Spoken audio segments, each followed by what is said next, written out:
प्रभु यीशु ने कहा, यदि तुम मुझसे प्रेम रखते हो तो मेरी आज्ञाओं को मानोगे। हाँ दोस्तों, एक बार फिर से आप सबको प्रभु यीशु मसीह के नाम से जय मसीह। और एक बार फिर से आप सबको अपने इस न्यू वीडियो में मैं आपका स्वागत करता हूं। दोस्तों, आज की वीडियो बहुत ही महत्वपूर्ण होने वाला है आप सभी मसीही भाई बहनों के लिए जो प्रभु यीशु मसीह में विश्वास करता है और उसके अनुसार अपने जीवन को बिताना चाहता है। दोस्तों, इस वीडियो के माध्यम से आज मैं आपको प्रभु यीशु के 5 महत्वपूर्ण अनमोल वचन जो आपको मैं बतलाने वाला हूं, जो प्रभु यीशु मसीह ने अपने स्वयं अपने मुख से कहा है। और इन वचनों को जब आप सुनेंगे और विश्वास करेंगे और उसी प्रकार से अपने जीवन में लागू करेंगे तो मैं निश्चय करता हूं कि परमेश्वर आपको आत्मिक आशीष से जरूर भरपूर करेगा। इन वचनों को जो आज मैं आपको 5-6 वचन ऐसे बतलाने वाला हूं, ये जो व्यवहारिक वचन है, ये आपकी जो दिनचर्या है, आपको जो व्यवहार है, जो आप जीवन जीते हैं ना, इस व्यवहारिक जीवन में लागू होने वाला ये 5 वचन जो आज मैं आपको बतलाने वाला हूं ना, ये आपके जीवन में लागू होगा। इसके बिना आप सच्चा मसीह जीवन जी ही नहीं सकते हैं।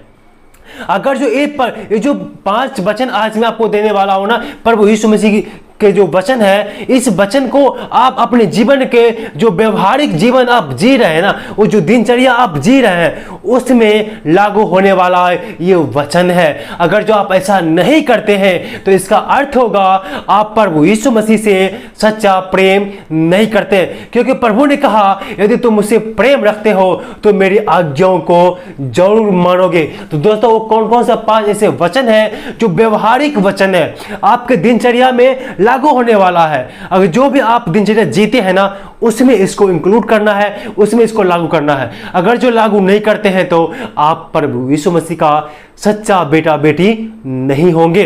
अगर जो सच्चा बेटा बेटी बनना चाहते हैं प्रभु यीशु मसीह का, तो ये वचन को जो आज मैं आपको बतलाने वाला हूं, इसे जरूर सुने और उसके अनुसार अपने जीवन को जीने का प्रयास करें। तब जब ऐसा करेंगे तो मैं उम्मीद करता हूं कि परमेश्वर आपको निश्चय ही बहुत बड़ी आशीष आपको देने वाला है। तो कौन सा वचन है, चलिए वीडियो को हम शुरू करते हैं। जो पहला वचन है वह है, दूसरों पर दोष मत लगाओ। हाँ दोस्तों, ये जो दोष लगाने वाले जो पाप है ना, आज बहुत सारे मसीही भाई बहन और गैर मसीही भी ऐसे करते हैं, दूसरों पर दोष लगाते हैं। अर्थात अपनी गलती न देकर के दूसरों के अपनी गलती का जिम्मेदार दूसरों को मानते हैं। अपनी गलती स्वीकार नहीं करके उस गलती का जिम्मेदार दूसरों को मानते गलती करते हैं खुद, लेकिन क्रेडिट देते हैं दूसरों के। उसके कारण ऐसा हो गया, मैंने उसके कारण ऐसा किया। इसीलिए प्रभु का वचन कहा है, तुम दोष मत लगाओ। जो वचन में लिखा है 7 अध्याय का, मत्ती 7 अध्याय 1 से 2, यहां इस प्रकार से लिखा हुआ है, दोष मत लगाओ कि तुम पर भी दोष ना लगाया जाए। क्योंकि जिस प्रकार तुम दोष लगाते हो उसी प्रकार तुम पर भी दोष लगाया जाएगा, और जिस नाप से तुम नापते हो उसी नाप से तुम्हारे लिए भी नापा जाएगा। दोष मत लगाओ कि तुम पर भी दोष ना लगाया जाए। जिस नाप से तुम दूसरों को नापते हो, अर्थात जिस प्रकार से तुम दूसरों को सोच रहे हो, दूसरे के बारे में जिस प्रकार से तुम दूसरे को कर रहे हो, उसी प्रकार से तुम्हारे लिए भी किया जाएगा।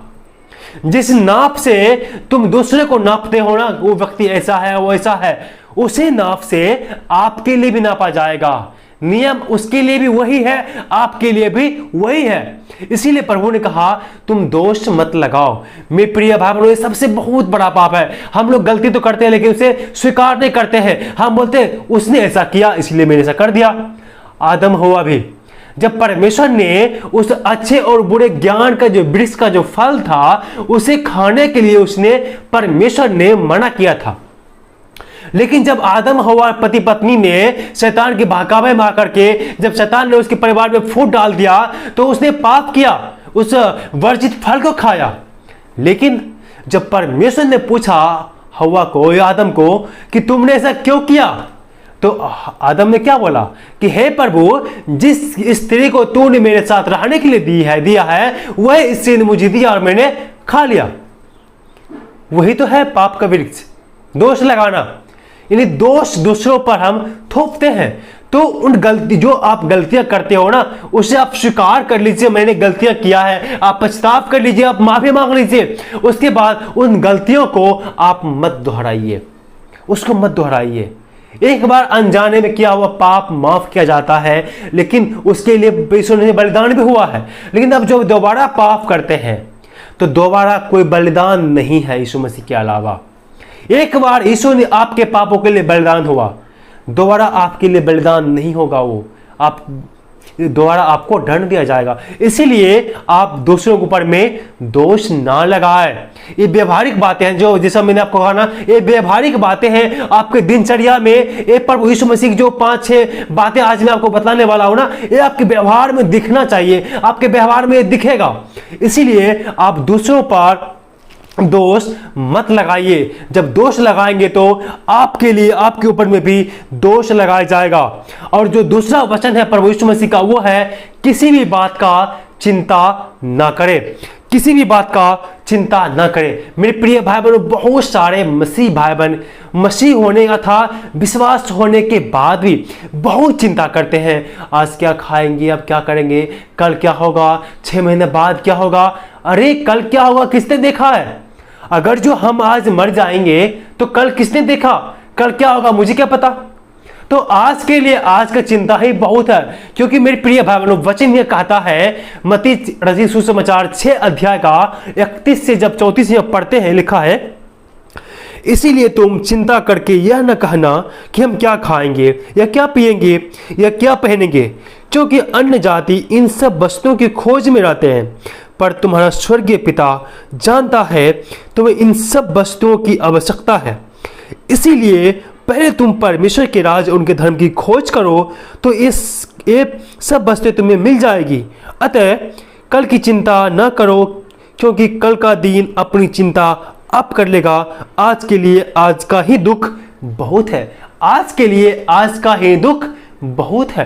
तो मेरे प्रिय, कहने का अर्थ है, अगर प्रभु यीशु मसीह में विश्वास करते हैं, आप अपनी चिंता मत कीजिए, अपनी चिंता को मत कीजिए, क्योंकि प्रभु यीशु मसीह ने का वचन कहता है, तुम अपनी सारी चिंता मुझ पर डाल दो। यानी वचन कहता है, अपनी तुम सारी चिंता यहोवा पर डाल दो, क्योंकि उसको तुम्हारा ध्यान है।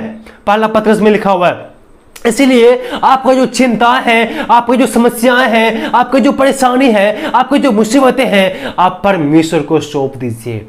वो परमेश्वर कहता है तुम कल की चिंता मत करो। वो परमेश्वर कहता है तुम कल की फिक्र मत करो। कल का चिंता अपने आप हो, कल क्या होगा किसने देखा है, कल का चिंता अपने आप कर लेगा। आज के लिए आज का ही दुख बहुत है। मेरे प्रियो, बहुत से लोग क्या करते हैं, कल के बारे में, अपने भविष्य के बारे में सोच सोच के इतना परेशान हो जाता है कि वो वर्तमान जीवन नहीं जी पाता है। आज के जो खुशी है, आज का जो दिन है, उस दिन को नहीं जी पाता है। कल की चिंता में आज का दिन के वो पूरा दिन वो खराब कर देता है। तो इसीलिए कल का चिंता आप मत कीजिए, कल का चिंता अपने आप हो जाएगा। और आज का जो दिन है ना, आप इसको एंजॉय कीजिए। आज का जो दिनचर्या है, आज के जो काम है, आज के जो जीवन है, वो अच्छा से पूरा 100% कीजिए। कल की चिंता मत कीजिए। परमेश्वर हमारी जरूरतों को जानता है। प्रभु ने कहा ना कि तुम्हारा स्वर्गीय पिता जानता है इन सब सारे वस्तुओं की तुमको आवश्यकता है। तब हमारा परमेश्वर हमें जानता है कि इन सारी वस्तुओं को जो हमें दिनचर्या में, जो इस संसारिक जीवन में हमें चाहिए, वो हमारे आवश्यकताओं को जानता है और हमें वो देगा। जब वो जानता है तो हमें वो देगा भी। इसीलिए हमें कल की चिंता नहीं करनी चाहिए। अपने सारे बातों को हम उस परमेश्वर के हाथों में सौंप करके हमें विश्वास के साथ में आगे बढ़ना है। तभी हम एक सच्चा मसीह जीवन को हम जी पाएंगे। दोस्तों, हम आगे देखते हैं, शत्रुओं से प्रेम करना। शत्रुओं से प्रेम करना ये भी बहुत मुश्किल काम प्रभु यीशु मसीह ने अपने अनुयायियों को सिखाते हैं। ये पहाड़ी उपदेशक में से एक है। इन सारे बातें जो आपको मैं सिखा रहा हूं ना, ये पहाड़ी उपदेशक के अंतर्गत आता है। प्रभु यीशु मसीह पहाड़ पर से इन वचनों को, इन उपदेशों को अपने अनुयायियों को, अपने चेलों को, लोगों को वो सिखा रहा है। इसीलिए शत्रुओं से प्रेम कर। मत्ती रचित सुसमाचार उसका 5 अध्याय का 43 से 45 में इस प्रकार से लिखा हुआ है, तुम सुन चुके हो कि कहा गया था, अपने पड़ोसी से प्रेम रखना और अपनी बैरी से बैर। परंतु मैं तुमसे यह कहता हूं कि अपनी बैरी से प्रेम रखो, अपने सताने वालों के लिए प्रार्थना करो, जिससे तुम अपने स्वर्गीय पिता की संतान ठहरोगे, क्योंकि वह भले और बुरे दोनों पर अपना सूरज का उदय करता है और धर्मी और धर्मी दोनों पर में बरसाता है। मेरे प्रिय भाई बहनों, क्या खूब कहा प्रभु यीशु मसीह ने। पुराने समय में, पुराने नियम में एक ऐसा व्यवस्था था, ऐसा नियम था, अपने शत्रुओं से शत्रुता निभाओ और अपने प्रेम करने वालों से प्रेम करो। लेकिन प्रभु यीशु मसीह ने इन आज्ञाओं को, इन नियमों को, इन कानूनों को बदलते हुए कहा, तुम सुन चुके हो कहा गया था, अपने पड़ोसी से प्रेम रखो और अपनी बैरी से बैर। परंतु मैं तुमसे कहता हूं, तुम अपने सताने वालों से, अपने बैरियों से प्रेम रखो और अपने सताने वालों के लिए प्रार्थना करो। अर्थात तुम अपने दुश्मनी को छोड़ दो, भूल जाओ। क्योंकि मेरे प्रिय भाई बहनों, अगर जो हम हाथ के बदला हाथ, दांत के बदला दांत, जैसे आजकल फिल्मों में दिखाया जाता है, अगर कोई हीरो है, उनके बाप माँ के, अगर उसके खानदान के किसी ने मारा है, तो हीरो बड़ा होकर के उस गुंडे से उसके बदला लेगा, फिर जाकर उसका बेटा उससे बदला लेगा। इसी प्रकार से अगर जो हम करते चले जाएंगे ना, तो दुश्मनी कभी भी खत्म ही नहीं होगा, दुश्मनी कभी भी खत्म नहीं होगा। उन चीजों को परमेश्वर हमें त्यागने के लिए बोलता है, उन चीजों के लिए परमेश्वर हमें छोड़ने के लिए बोलता है। कहता है तुम अपने सताने वालों के लिए दुआ करो, क्योंकि परमेश्वर ने इसमें भेद नहीं जाना। परमेश्वर इन सब से प्रेम करता है, तुमसे भी प्रेम करता है, उससे भी प्रेम करता है। इसीलिए तुम भी उससे प्रेम करो, उससे प्रेम करो। इसलिए मेरे प्रिय भाई बहनों, आपके जो मन में होगा ना अपने दुश्मनों से बदला लेना, इन चीजों को आप छोड़ दीजिए। इसीलिए आप अपने शत्रुओं से प्रेम करना चालू कीजिए। यीशु मसीह का यही नियम है। और जो चौथा बार में जो आपको मैं बतलाना चाहता हूं ना, वह है प्रतिशोध या बदला लेना। हाँ दोस्तों, बहुत सारे लोग क्या करते हैं, बदला लेते हैं। अगर जो मेरे परिवार को किसी ने मारा है, तो मैं भी उसको मारूंगा, मैं भी उसको बदला लूंगा उसके। अर्थात हाथ के बदले हाथ और दांत के बदले दांत। अगर जो मेरे परिवार में कोई किसी को मार दिया, तो मैं भी उनको जाकर के मारूंगा। ये पुराने नियम का समय का ऐसा कानून था, पुराने नियम का ऐसा नियम था। लेकिन इस नियम को प्रभु यीशु मसीह ने बदला। यहाँ मत्ती रचित सुसमाचार उसका 5 अध्याय का 38 से 39 में यहाँ पर कहा है, तुम सुन चुके हो कहा गया था, आंख के बदले आंख और दांत के बदले दांत। परंतु मैं तुमसे कहता हूं कि बुरे का सामना करना, परंतु जो कोई तेरे दाहिने गाल पर थप्पड़ मारे, उसके आगे दूसरा भी फेर देना, उसके आगे दूसरा भी फेर देना। दोस्तों, ये भी बहुत मुश्किल काम प्रभु यीशु मसीह अपने अनुयायियों को सिखाते हैं। यानी प्रतिशोध, यानी बदला लेने के लिए प्रभु यीशु मसीह हमें नहीं सिखाता है। आपकी जो दुश्मनी है, जिससे आप दुश्मन, जिसको आप मानते हैं, जिससे आप झगड़ा करते हैं या जो आपसे झगड़ा करते हैं, उन चीज़ों को, उन लोगों को प्रभु यीशु मसीह हमें यहाँ पर माफ़ करने के लिए सिखाता है। यहाँ पर प्रभु ने कहा कि तुम सुन चुके हो कि कहा गया था, अर्थात पुराने समय में, पुराने काल में कहा गया था, हाथ के बदले हाथ और दांत के बदले दांत। बहुत सारे राजा को भी ये ऐसे कानून था। अगर कोई उसको मारा है ना, तो वो उनको जाकर के मार के बदला लेगा। कोई उनके पिता का हत्या किया, तो उनके पिता को वो भी हत्या करेगा। अगर जो हम पीढ़ी दर पीढ़ी करते जाएंगे, तो दुश्मनी कभी भी खत्म नहीं होगा मेरे दोस्तों। इसीलिए उन चीज़ों को हमें प्रभु यीशु मसीह दुश्मनी निकालने के लिए नहीं सिखाता है, परंतु दुश्मनों से भी प्रेम करने के लिए हमें सिखाता है। इसीलिए बदला लेना या प्रतिशोध लेना एक यीशु के बेटे का काम नहीं है। इसीलिए इस काम को आप छोड़ दे। और प्रभु यीशु मसीह आगे में सिखाते हैं व्यभिचार और कुदृष्टि से बचना। हाँ मेरे दोस्तों, प्रभु यीशु मसीह सिखाते हैं जो व्यभिचार करता है, जो गंदे काम करता है या गलत चीज़ों को देखता है, उन सारी चीज़ों से आपको बचना है, वहाँ पर आपको नहीं जाना है। यहाँ पर वचन में लिखा है, मत्ती 5 अध्याय का 27 और 28 में लिखा है, तुम सुन चुके हो कहा गया था कि व्यभिचार न करना, परंतु मैं तुमसे कहता हूँ कोई स्त्री पर कुदृष्टि डाले, वह अपने मन में उससे व्यभिचार कर चुका। कोई पुरुष अगर जो किसी स्त्री को गलत नज़र से देख भी लिया ना तो अपने मन में व्यभिचार कर चुका।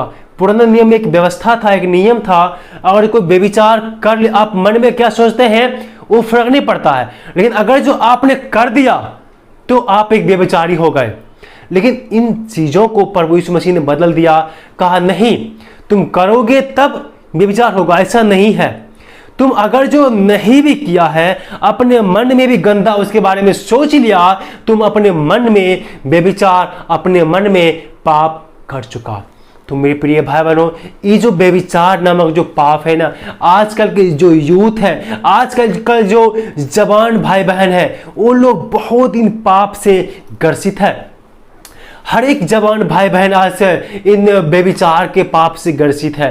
बहुत सारे लोग एक दूसरे को देख, एक सुंदर स्त्री के बारे में या सुंदर लड़की को जब देखता है तो उनके मन में गंदे गंदे विचार आते हैं, गंदे गंदे ख्याल आते हैं। तो वो भी मन के द्वारा आप पाप कर रहे हैं, मन के द्वारा आप व्यभिचार कर रहे हैं। ये व्यभिचार है, ये पाप है, ऐसा आप बिल्कुल भी ना करें। जब भी आप किसी को देखें, जो भी करें, आप सोचें तो अपने मन में गंदे विचार आप ना लाएं। एक व्यभिचार है, को दृष्टि डालना एक व्यभिचार है। इन चीज़ों से प्रभु यीशु मसीह आपको बचाना चाहता है।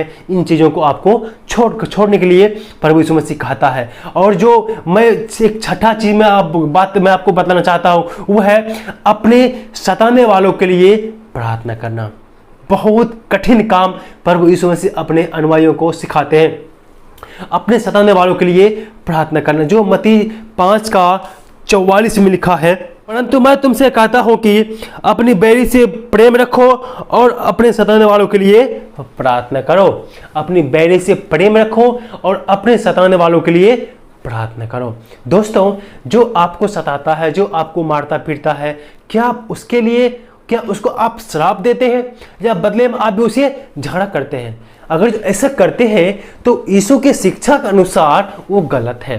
प्रभु यीशु मसीह हमें सिखाते हैं अपने बैरियों से प्रेम रखो, आप अपने दुश्मनों से प्रेम रखो, और जो आपको सताता है उसके लिए आप उस खुदा से प्रार्थना करो, उसके लिए आप दुआ करो। मेरे प्रिय भाई बहनों, इस देश का हमारे राष्ट्रपिता महात्मा गांधी भी इन वचनों को पढ़ा और इसी के अनुसार वो फॉलो भी किया।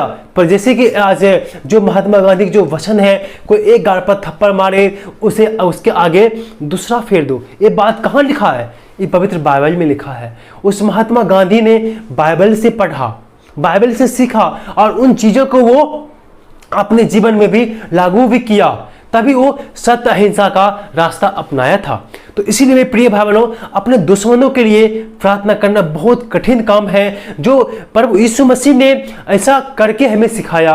अपने दुश्मनों के लिए उसने प्रार्थना किया, खुदा से उसकी माफ़ी के लिए उसने प्रार्थना किया। और प्रभु यीशु मसीह की जो चेले लोग जो है, वो भी जब प्रभु यीशु मसीह के स्वर्गारोहण के बाद जो पहला चेला था, अस्तेफनुस नाम था, जो प्रेरितों का हम 7 अध्याय में पढ़ते हैं, उनको भी लोगों जब वो प्रचार कर रहा था तो उन सारे यहूदी इस्राएलियों को जब उसके बीच में जब प्रचार कर रहा था तो उनके प्रचार से लोग उनको मारने के लिए, पत्थर से मारने के लिए दौड़ा, उनको गुस्सा उठ गया, पत्थर से मारने के गया। तो अस्तेफनुस क्या किया, उस लोग उसे मारते रहे और अस्तेफनुस उसके लिए प्रार्थना किया, पिता ये पाप उस पर मत लाद, ये पाप उस पर ना जाने दे, इस पाप के लिए उसे माफ कर दीजिए। मेरे प्रिय भाई बहन, वचन में कहता है जब अस्तेफनुस मर रहा था, जब लोग उसे मार रहा था तो स्वर्ग खुल गया, वो परमेश्वर प्रभु यीशु मसीह और पिता परमेश्वर दोनों उसे स्वर्ग से देख रहा था। परमेश्वर ने स्वर्ग का द्वार खोल दिया उसे देखने के लिए। मेरे प्रिय भाई बहनों, एक काम बहुत कठिन है, लेकिन अगर जो आप पवित्र आत्मा के चलाए चलते हैं तो इस सारे जो आपको मैंने 6 बातें को बतलाया है, इन 6 बातों को आप भली भांति कर पाएंगे।